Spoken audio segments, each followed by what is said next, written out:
নমস্কার, শুভ সকাল। আপনাদের সবাইকে স্বাগত জানিয়ে শুরু করছি আজকে নতুন ব্লগ। আশা করছি আপনারা সবাই যে যেখানে আছেন ভালো আছেন, সুস্থ আছেন। ঘড়িতে সময় এখন 11টা বেজে 5 মিনিট। ঘুম থেকে উঠেছি, আজকে বাবা ডেকে তুলেছে। আমাদের ঘরে কিছু কাজ হচ্ছে, গতকালকেও হয়েছে, কিন্তু গতকালকে আমি ভিডিও করিনি।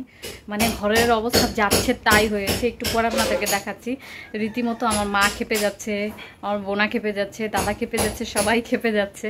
মানে আজাইরা কাজ যেগুলোকে বলে সেগুলোই এখন করা হচ্ছে। প্রচণ্ড গরমও লাগে, আর কাজ করছে বলে আমরা ফ্যানও ছাড়তে পারছি না।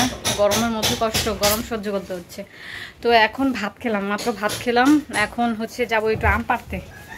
অনেকদিন থেকে ভাবছি একটু আম ভর্তা খাবো, তো যাবো আম পাড়তে। বোনাকে অনেকক্ষণ থেকে বলছি, কিন্তু বোনা এত তেজ দেখাচ্ছে, মানে আজাইরা কাজগুলোর জন্য। দাঁড়ান একটু পরে দেখাচ্ছি। বাবা আছে তো, এখন গেলেই বকবে। তো বাবা একটু বের হয়ে গেলে তারপর আমি দেখাবো। আম পাড়তে যাবো, সেজন্য বাহিরে এসেছি। এসে দেখি অন্ধকার হয়ে গেছে, মনে হচ্ছে এখনই বৃষ্টি নেমে যেতে পারে। ভালো হয়েছে, প্রচণ্ড গরমও লাগছে, এখন বৃষ্টি হলে ভালোই হবে। তো আমি আর বোনা এখন যাচ্ছি আম পাড়তে।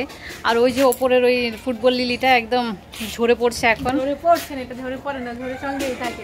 আচ্ছা, ঝরে সঙ্গেই থাকে, কিন্তু চুপসে যাচ্ছে, ফুলটা চুপসে যাচ্ছে আর কি। তো এখন যাই আম পেড়ে নিয়ে এসি। বোনা দেখে আম পাড়তে শুরু করে দিয়েছে। এই গাছে তো ভালোই আম হয়েছে রে, ফাঁক করে ভালো আম দেখা যাচ্ছে। এই গাছের আমগুলো ভালো খেতে, মিষ্টি, কিন্তু পাকা অবধি থাকে না, সেজন্য নিয়ে যাচ্ছে এখন 2-3টে পেরে। এই যে এই দুটো আম পেরে নিয়েছি, এখন এটা নিয়ে যাব, নিয়ে গিয়ে ভর্তা করব। তবে এখন করব না, পেরে রাখলাম, কারণ বৃষ্টি নেমে গেলে আর পারা যাবে না। এই হচ্ছে আমাদের ব্লেন্ডার মেশিন। কাম মনে হচ্ছে যে এটা দিয়ে ইটের গুঁড়া করা হয়েছে। আমাদের ঘরে কি কাজ করছে বুঝতেই পারছেন নিশ্চয়ই। কি অবস্থা হয়েছে পুরো মেশিনটা। তুই পরিষ্কার করছিস? ঠিক আছে, করে ফেল পরিষ্কার। জানি না এটা আর কাজ করবে কিনা। তো মা ওইদিকে মাছ কাটছে, এখন আমিও গিয়ে মাছ কাটা শুরু করব। আজকে হরেক রকমের মাছ কাটাকাটি হচ্ছে। মা ওখানে শিঙি মাছ কাটছে, এখানে পোয়া মাছ বের করেছে এটা, আর এখানে হচ্ছে এটাকে কি মাছ বলে, মোরলা মাছ বের করেছে। এগুলো এখন বসে বসে আমি কাটবো। আর মা হচ্ছে কি মাছ কাটছে, শিঙি মাছ। আর বোনা এদিকে ব্লেন্ডারটাকে ভালো করে মুছে নিয়েছি, জল দিয়ে দিচ্ছি। খেয়েছে রে সর্বনা। এই যে এই ধুলোগুলো কি করে বের করবি? যাচ্ছে তাই হয়ে গেছে।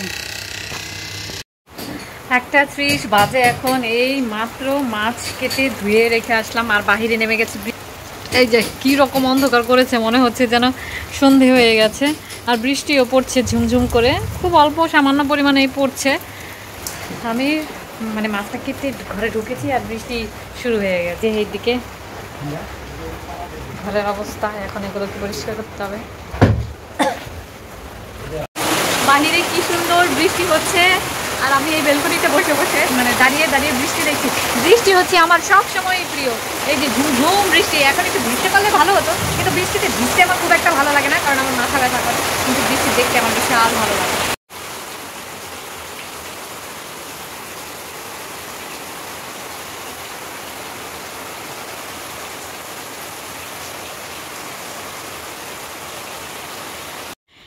এই হচ্ছে আমাদের ঘরের অবস্থা। এই দিক থেকে ঢেকে একদম নোংরা করে ফেলেছে। এই যে আমাদের ড্রেসিং টেবিলটা, এটাকেও ঢেকে রাখা হয়েছে। এখন এই ঘর ঝাড় দিতে হবে, ভীষণ রকমের নোংরা হয়ে আছে। বাপরে বাপ, এগুলোকে এখন নামাতে হবে। কি অবস্থা! এগুলো কিছুদিন আগেই বার্নিশ করা হয়েছে, আর এগুলোর অবস্থা কী হয়েছে এই দেখুন, কী পরিমাণে ধুলো। এগুলো সব এখন পরিষ্কার করতে হবে। এগুলোকে ঝেড়ে মুছে, এই যে দিক থেকে জল ফেলে ড্রেসিং টেবিলটাকে কি অবস্থা করে রেখেছে। জলে যে এদিক থেকে জল এসে কি করবো আমি একা একা, আমি জানি না।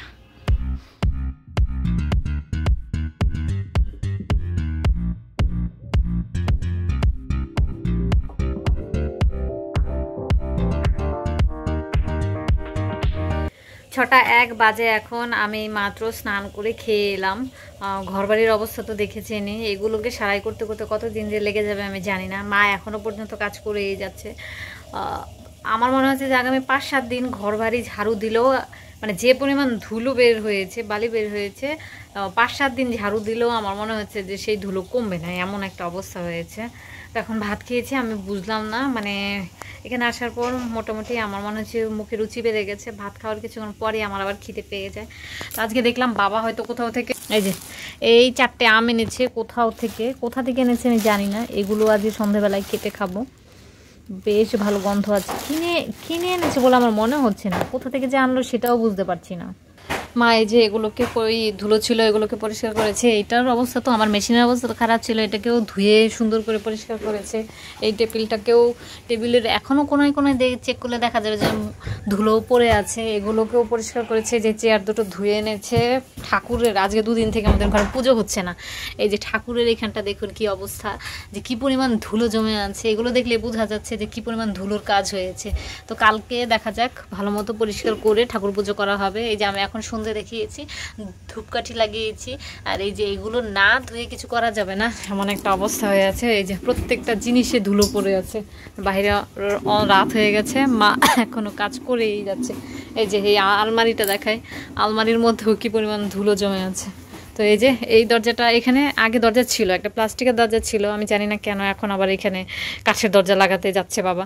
এই যে আমাদের নতুন আইপিএস, এতে একদম জল টল ফেলে একাকার অবস্থা করেছে, জানি না এটা ভালো থাকবে কিনা। এই যে রাত্রেবেলা তো ভালো বোঝা যাচ্ছে কি পরিমাণে ধুলো জমেছে। সর ফাটু ভাই। আর এই যে এই দরজাটা, এটাই মূলত লাগানোর কথা ছিল, তো এটা এই সব কাজ করতে গিয়ে এত ধুলোবালি করা হয়েছে। এই যে দেয়ালটা দেখতে পাচ্ছেন, এটা এতটা ছিল, এই অবধি ছিল, এতটা কেটে ভেঙে ফেলা হয়েছে, যার কারণে ধুলোবালিতে পুরো ঘর একাকার হয়ে গেছে। যা ঘরে যা, এখানে দাঁড়িয়ে আছিস কেন? তো এই কাজটা কিন্তু এখনও কমপ্লিট হয়নি, এখানে আবার প্লাস্টার হবে। জানি না কতদিনে আমাদের এই কাজ শেষ হবে। এদিকে পারাস না, এদিকে নোংরা বালি। এই ফাটু ভাইটা একদম যাচ্ছে তাই করে ফেলছে। আর আমি পড়িয়ে চলে এসেছি। আর এই যে এগুলোতে এখানে যে লাগিয়েছে কি একটা অবস্থা করেছে। এই যে খাওয়া এগুলো, হ্যাঁ ওই সেম, এগুলো একই জিনিস আছে। এই যে এই দিকটা কি নোংরা করেছে, এই ড্রেসিং টেবিলটা পুরো ভিজিয়ে দিয়েছে। যা ওই দিকে যা, কি বলবি বল। আমি 1 ঘন্টা ধরে এসে বসে আছি। আমি যেদিন তাড়াতাড়ি আসতে বলি সেদিন আসে না তাড়াতাড়ি, আর যেদিন বলে একটু লেট করে আসবি সেদিন লেট করে আসছে। তখন যখন আম পাড়তে গিয়েছিলাম, হ্যাঁ আমার কথা তো আমি ভুলেই গেছি। তখন এই যে আমাকে খুব জ্বালাচ্ছিল, এখন এসে আবার জ্বালানো শুরু করেছে। এখন বসে লেখ, তুমি আবার যাও। কাজ করার চক্করে সকালবেলা দুপুরবেলা যে আম পেরে এনেছিলাম সেগুলোর কথা তো ভুলেই গেছি। আজকে মাখা খাওয়া হয়নি, আজকে আমলকি রস করবো ভেবেছিলাম, সেটাও করা হয়নি। আমলকিগুলো কি ঘরে আনা হয়েছিল রেমি? তো জানি না কি হয়েছে, জানি না, তবে আজকে আমি আমলকির রস খাবো। 39 বাজে এখন। আমি চলে এসেছি হচ্ছে ভিডিও একটা আপলোড করে, তারপরে এসেছি। এতক্ষণ এটার জন্য ঘরে বসেছিলাম। তো আমলকি কালকে কিছু ধুয়ে রেখেছিলাম আর ফ্রিজে রেখেছিলাম, সেগুলো এখন বের করবো। আর সকালবেলায় বাহিরে কিছু আমলকি রেখেছিলাম, সেগুলো হচ্ছে বের করে এনে, অনেকদিন তো আমলকি রস খাওয়া হয় না, তো খাবো। এই যে এগুলো কালকে আমি ভিজিয়ে রেখেছিলাম, ধুয়ে রেখেছিলাম আর কি। বাহিরের গুলো মানে বাহিরে রয়েছে, কেউ আর ঘরে আনেনি।